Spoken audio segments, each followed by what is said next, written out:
Student, today we are going to teach you civics lesson third, the state government works.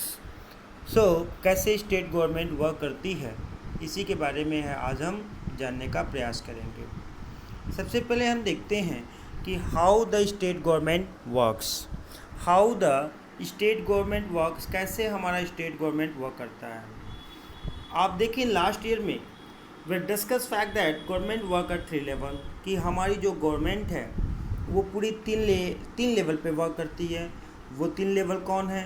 तो एक पहला है local government. Local government का work क्या है कि जैसे हमारे वार्ड काउंसलर हुए, हमारे प्रधान कह सकते हो, जिला पंचायत कह सकते हो, जो लोकल लेवल पे ये हमारे रिप्रेजेंटेटिव होते हैं और हमारे घर, हमारे गांव, हमारे मोहल्ले, हमारी नलियों की सफाई वगैरह, इनकी जो रिस्पॉन्सिबिलिटी होती है ये बनाती है हमारी लोकल गवर्नमेंट। सेकंड हमारा है वो है स्टेट गवर्नमेंट। स्टेट जो हमारे पूरे जिस स्टेट में हम हैं, यानी जैसे आप यूपी में हैं तो स्टेट गवर्नमेंट, जैसे अभी आपके स्टेट की जो गवर्नमेंट है वो यूपी गवर्नमेंट, जो आप बीजेपी गवर्नमेंट बनाई हुई है जिसके चीफ मिनिस्टर आदित्यनाथ जी हैं। और तीसरा जो है हमारा लेवल होता है वो नेशनल गवर्नमेंट, जो कि हमारी ये भी यहाँ पे भी बीजेपी गवर्नमेंट है, जो जिसके हम मुखिया कह सकते हैं कि प्राइम मिनिस्टर हैं। तो ये 3 लेवल पे हमारे गवर्नमेंट हो गए। इस चैप्टर में हम इन्हीं के बारे में डिटेल्स में पढ़ेंगे कि कैसे, specially we discuss about how the state government works, कि कैसे स्टेट गवर्नमेंट वर्क करती है। How the state place in democracy, कि इन्हें डेमोक्रेसी में किस तरह से जगह मिलती है। तो पहले तो आप जानते हो कि व्हाट इज़ डेमोक्रेसी। डेमोक्रेसी क्या है? तो it is the idea of people and participation, कि यह लोगों का एक आइडिया है, एक विचार है, उसमें पार्टिसिपेशन मिलता है। हम देखें इसमें कि एक और होता है कि what is the role of member of the legislative assembly. एक वर्ड हम फिर यूज़ कर रहे हैं, लेजिस्लेटिव असेंबली, या लेजिस्लेटिव असेंबली के मेंबर को हम कहते हैं MLA। M for member, L for legislative, NA for assembly, member of legislative assembly.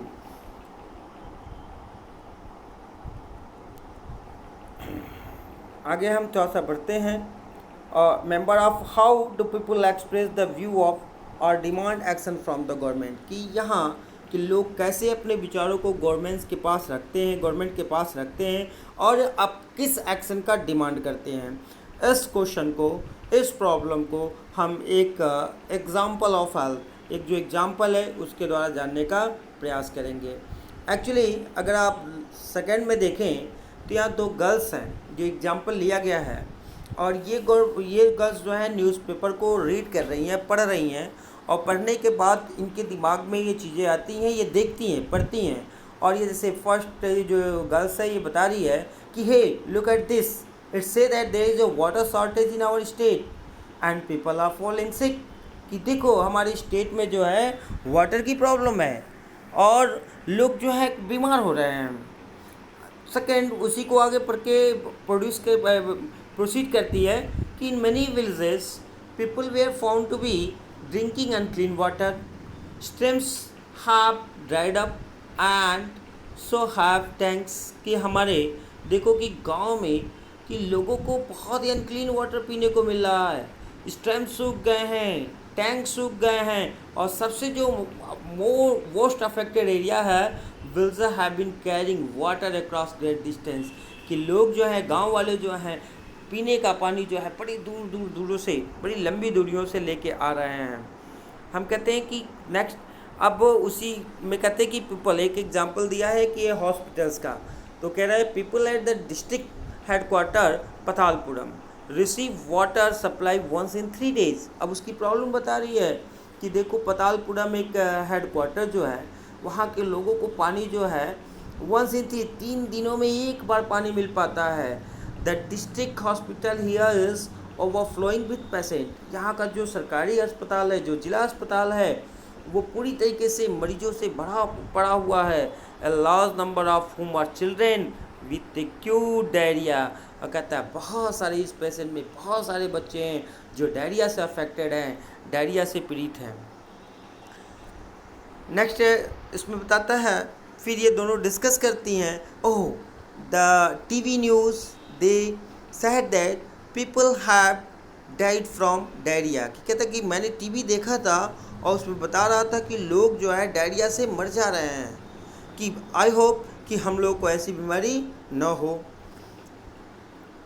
यहाँ पे कहता है कि जैसे ही वो डिस्कस करते हुए जाते हैं वो अपने प्रिकॉशन को बताते हैं, कि लड़की कहती है कि my mother said not to have any iced drink from the market, कि मेरी माँ ने कहा है कि मार्केट से कोई भी ठंडी चीज़ें तुम न खरीदो। She give once her lectures this morning, करेगी सुबह सुबह ही उन्होंने ये लेक्चर हमें वार्निंग दे रखी है कि देखो बाहर जा रहे हो but nothing need to be by related to the cold drink और ice drinks, you have to be responsible for your health. सिरीन, ये सिरीन नाम है, कहते हैं कि मम्मी ने कहा है कि तुम्हें अपने स्वास्थ्य के प्रति, हेल्थ के प्रति रिस्पॉन्सिबल होना पड़ेगा। जैसे जाते हैं एक महिला अधिकारी, एक महिला पुलिसकर्मी उनको रोकती है और बताती है कि ये रोड जो है ब्लॉक्ड है ड्यू टू द रैली के कारण। They have gather the MLA residence, कि लोगों ने क्या किया है कि MLA वर्ड आपने देखा होगा कि MLA जो वर्ड आया था, मेंबर ऑफ लेजिस्लेटिव असेंबली, कि ये इनके घरों को लोगों ने घिराव कर रखा है। तो कहता है really why has he done something, जब लड़की पूछती कि वास्तव में क्या MLA ने कुछ किया है तो वो मुस्कुराती है, कहती है नो नो नो, वो इसलिए वो किया नहीं है, इसलिए तो लोग घिराव किए हैं। फिर एंड द डिमांड एट, कहता है कि एक लीडर दिखाई देता है जो डिमांड करता है कि इमीडिएट एक्शन होना चाहिए, कि जो पब्लिक हेल्थ सिचुएशन है इसको कंट्रोल किया जाए। और कहता है our MLA must take the responsibility for this, कि हमारे एरिया का जो MLA है इसकी जिम्मेदारी लेनी पड़ेगी। सो ये गर्ल्स भी डिस्कस कर रही हैं, एक एग्जाम्पल है कि what A loud voice he was, कि कितनी तेज़ आवाज़ है इसकी। He must be a leader और समथिंग, कि निश्चित रूप से या कोई लीडर होगा या कोई और होगा। तो कहते हैं आई सा हिम ऑन TV2, दूसरी उसकी जो फ्रेंड है वो बताती है कि मैंने इसको TV पे देखा है। He is a member of the opposition, कि ये अपोजिशन का एक मेंबर है। अब ये वर्ड नोट करेंगे, अपोजिशन, हम आपको आगे बताते जाएंगे कि ये अपोजिशन का क्या सेंस है। अब हम नेक्स्ट आगे चलते हैं कि देखिए अभी आपको हम डिस्कस कर रहे थे MLA, who is an MLA, member of legislative assembly, कि MLA क्या है और MLA कैसे फॉर्म होते हैं। In the above section you have read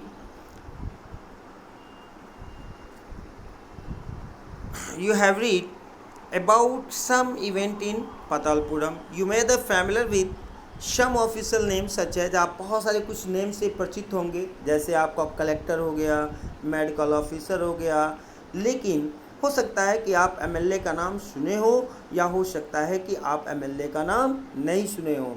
आप ये भी बताएंगे कि आपके एरिया का MLA कौन है और वो MLA किस पॉलिटिकल पार्टी से बिलोंग करता है। तो देखते हैं हम, member of the legislative assembly से हम MLAs कहते हैं, are elected by the people, ये पीपल के द्वारा इलेक्ट किया जाता है। Then they then become member of the legislative assembly and also form the government, और वो क्या करता है कि गवर्नमेंट बनाता है।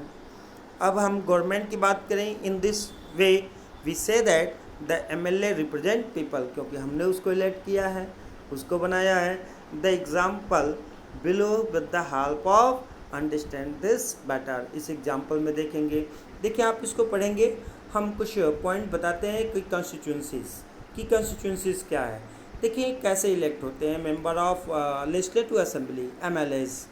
तो कॉन्स्टिट्यूंसीज आपके बुक में जो एग्जाम्पल दिया है वो हिमाचल प्रदेश का दिया है, लेकिन हम कॉन्स्टिट्यूंसीज क्या है कि हमारे स्टेट को वो अलग अलग एरिया में, एक डिफिनिट एरिया में डिवाइड किया जाता है और हर कॉन्स्टिट्यूंसीज से एक MLAs को इलेक्ट किया जाता है। तो कॉन्स्टिट्यूंसीज हिमाचल प्रदेश में तो 68 हैं, लेकिन अगर आप अपने स्टेट की देखें यूपी की, तो यूपी में अगर हम लेजिस्लेटिव असेंबली कॉन्स्टिट्यूंसीज देखें तो 410 है, 410। इसको आप नोट करेंगे कि 410 हमारी लेजिस्लेटिव असेंबली काउंसिल है। और अगर हम पार्लियामेंट्री कॉन्स्टिट्यूंसीज की बात करें तो हमारे पास 80 है। इसका सेंस ये हुआ कि 410 हमारे मेंबर ऑफ लेजिस्लेटिव मेंबर हो सकते हैं, एमएलएज हो सकते हैं यूपी में। बट रिमेंबर, अभी तक ये डिवाइड किया गया, फ्यूचर में बढ़ाया जा सकता है। अभी प्रेजेंट में जो हमारे मेंबर ऑफ लेजिस्लेटिव असेंबली होते हैं, जिसे हम एमएलए कहते हैं, वह यूपी में मैक्सिमम है 403। कितनी है? 403, 403। ओके। और अगर हम पार्लियामेंट्री कॉन्स्टिट्यूंसीज की बात करें, मेंबर ऑफ पार्लियामेंट करें एमपी, तो यूपी से जो टोटल नंबर ऑफ एमपी हो सकते हैं, मेंबर ऑफ पार्लियामेंट हो सकते हैं, वो हैं 80। जो सारे स्टेट में सबसे ज़्यादा जो मेंबर ऑफ पार्लियामेंट हैं वो हैं यूपी से। तो कॉन्स्टिट्यूंसीज आपने समझा है। अब हम आगे बात करते हैं कि एमएलएस कैसे इस कॉन्स्टिट्यूंसीज में इलेक्ट किए जाते हैं। तो इस कॉन्स्टिट्यूंसीज में रहने वाले सभी लोग जिनका एज 18 या एबव टू 18 ईयर्स है, वो इलेक्शन में पार्टिसिपेट करते हैं। और डिफरेंट पॉलिटिकल पार्टी के जो मेंबर्स हैं, जो रिप्रेजेंटेटिव इलेक्ट हो रहे हैं, पार्टिसिपेट किए हैं इलेक्शन में, उनको वह इलेक्ट करते हैं। जिस पॉलिटिकल पार्टी के मेंबर्स को ज़्यादा लोग इलेक्ट कर देते हैं, वो बन जाता है एमएलएस। ऐसे ही पूरी कॉन्स्टिट्यूंसीज को मिला ली जाती है तो जो गवर्नमेंट बनती है टोटल, तो जिस पॉलिटिकल पार्टी के एमएलएस मैक्सिमम होते हैं, वो बन जाती है मेजॉरिटी पार्टी। और वह एमएलए जो है मेजॉरिटी पार्टी का एमएलएस कहलाता है। अब मेजॉरिटी क्या करती है एमएलए कि जैसे ही, अब देखें मेजॉरिटी बनने की एक कंडीशन है, वो क्या होनी चाहिए। तो आपको तो एग्जांपल हिमाचल प्रदेश का दिया है, लेकिन हम आपको यूपी का बता रहे हैं कि जैसे मैंने आपको बताया कि there are 403 members, I mean MLAs. तो अगर 403 मेंबर्स में मोर देन हाफ, यानी हाफ से ज़्यादा जिस पॉलिटिकल पार्टी के एमएलएस होंगे, they become the majority party, वे एमएलएस या वो मेजॉरिटी पार्टी के मेंबर्स होते हैं।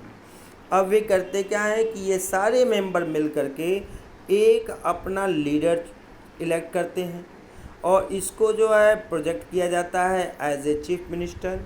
चीफ मिनिस्टर जो है अपने हेल्प के लिए इन मेंबर्स से अब अलग अलग मिनिस्टर बनाता है।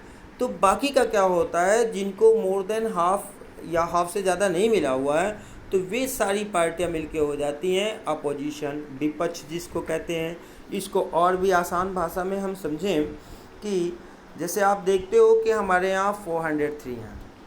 अब हम प्रेजेंट ये 2018 या 17 का जो इलेक्शन हुआ है, 17 का जो हमारा इलेक्शन हुआ है, उसमें हम एग्जांपल ले रहे हैं कि हमारी बीजेपी को 403 में आई थिंक 309 सीट्स यानी एमएलएज होते हैं, बाकी अलग पॉलिटिकल पार्टीज़ के होते हैं।